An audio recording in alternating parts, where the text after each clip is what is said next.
Team-ups may finally be coming to Overwatch, and that might be the big game-changing thing that's coming to Overwatch in Season 20 that Aaron Keller has been hyping about a very aggressive, approach with the game going forward in terms of, new things that they can do. It's no surprise that Marvel Rivals has had a very big impact in Overwatch. They inspired bringing in hero bands. They've inspired the lore tab that Overwatch is also adding in Season 19. It's pretty much the same way Rivals is doing their thing, but Rivals has a more comic-y approach. Overwatch is going to be taking more of a timeline-based approach, which is going to be interesting to see. And then finally, I think, again, the impact of Marvel Rivals on Overwatch is very interesting because we might be getting some form of team-ups going forward into Overwatch. Now, Junkenstein's Lab last year or the year before that, I don't remember when, they've been using the Junkenstein's Lab game modes as a unique way to test out things that might be coming into the game. Now, this year, it's called the Haunted Masquerade, and basically, you spawn into the spawn, obviously, and you're going to be running around in the map, and you can select a mask. The mask itself is going to give you a gameplay changing feature, like an additional passive that is kind of similar to something a hero has, or reminiscent of that hero, onto your own current hero. So here's some of the masks on your screen right now. You can go through each of the individual passives that you're going to be given, but the interesting thing to note is Alec Dawson said there's going to be hidden lore masks that give a certain hero an additional ability. So for example, this is the craziest one. You guys probably saw it in the thumbnail.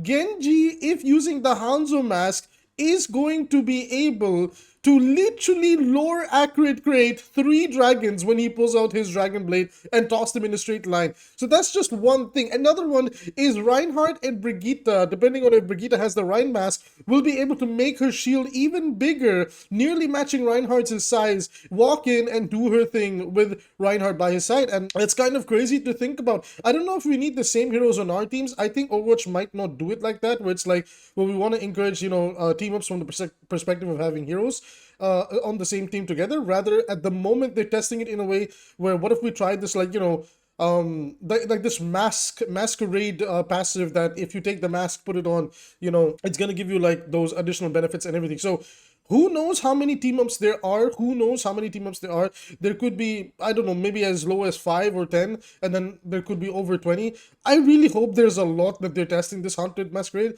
because it's looking to be a really exciting season. Now, additionally, going into Season 19, Torbjorn, Sojourn, and Hazard are the new heroes joining Stadium, and my goodness, they have some of the craziest transformative abilities. At least Torbjorn literally turns into a kaiju and can start beating people in with his hammer. So they went kind of hard on Torbjorn, I'm not gonna lie.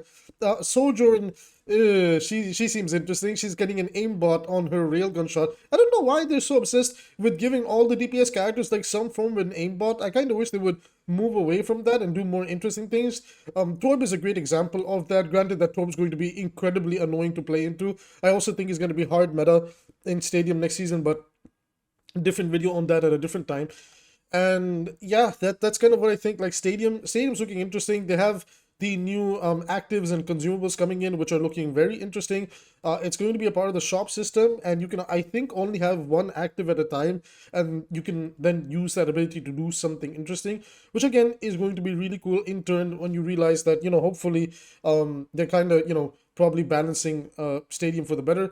But they seriously have to address the overhealth issues that Stadium has. Otherwise, when the hype of Season 19 wears off and people get serious about grinding the ranked mode in Stadium for Season 19, people are just going to overhealth stack and build into sustain, and that's not nice, because at the moment, weapon power and ability power builds, unless you're a support, on damage and tank feel really I don't want to say weak, but they feel really clunky, or just like they're missing a bit more oomph that demands respect on the fight, right? Anna's getting a small rework going into Season 19 Stadium. She's doing a lot more crazier things. I highly recommend, again, checking out the trailer for the senior designer to break down what she's doing. To be honest, it looks scary. I also don't think Anna was that bad. Like, she was bad initially, but with the changes and everything that they gave her and the sleep dart build running around, she began to find her place in the game. But I guess it wasn't enough statistics-wise that they decided, okay, Anna needs a full power rework, and then now Anna's actually looking, not gonna lie, she's looking kind of insane going into next season in Stadium. So rejoice, Anna mains. I'm rejoicing because I play Anna a lot. With that being said, the skins look absolutely incredible. Like, check out this bundle over here. We have this, what is this? Archangels bundles coming to Overwatch, and oh my god, they got all three of my wives looking absolutely beautiful. Look at Genji, look at Freya, look at Mercy. Those are my wives right there. They look absolutely beautiful. All right, moving over to Sigma. To be honest, Sigma is the weakest one in here, not because Sigma looks bad. It's just the skin looks way too similar to the one that Life Viewer got. But again, I guess, there's only so much you can do sometimes when you're messing with a theme like this, right?